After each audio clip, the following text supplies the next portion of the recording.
week will affect you guys logistically this week or anything? I don't think so, but the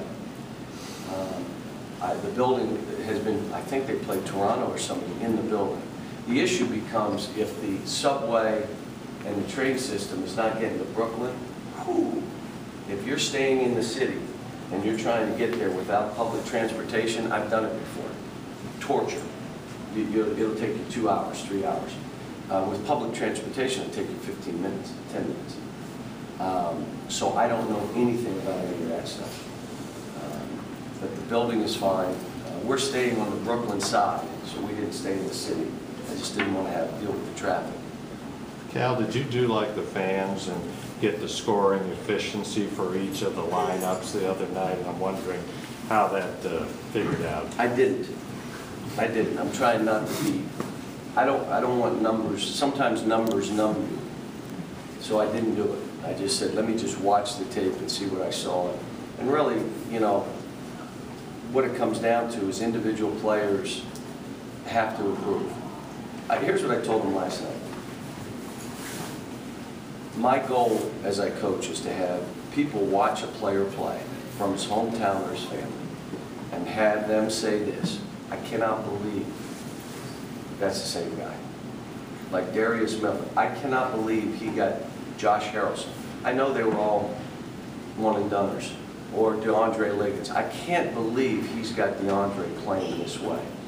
That staff, to get Eric Bledsoe to play that way, oh my gosh, I never thought John would play any kind of point guard position. Look at Kyle Wilshire. Look at him go after balls. He's defending. He looks way more athletic. All the people at NC State, I never thought Ryan Harrow would play that way. Never saw it.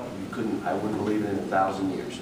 Or Alex Boitros with the motor. Now, by saying that, the other thing that I will not let happen is them to say, yeah, that guy's all right. I don't know, he's overrated.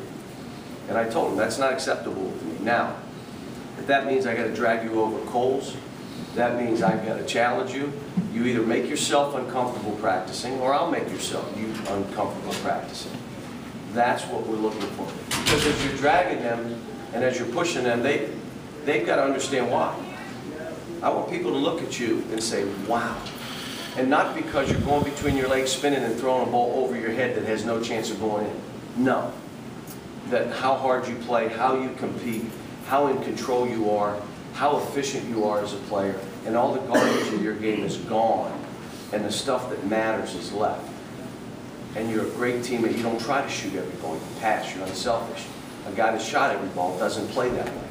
So those are the things we're looking for. But we got a ways to go, and this team is so young that you know, I may try starting a little different lineup to see if that makes us a better starting team. But at the end of the day, whoever finishes the game, when you watch, whoever I have the most confidence in will be those last 5 minutes, 7 minutes. Who's in there?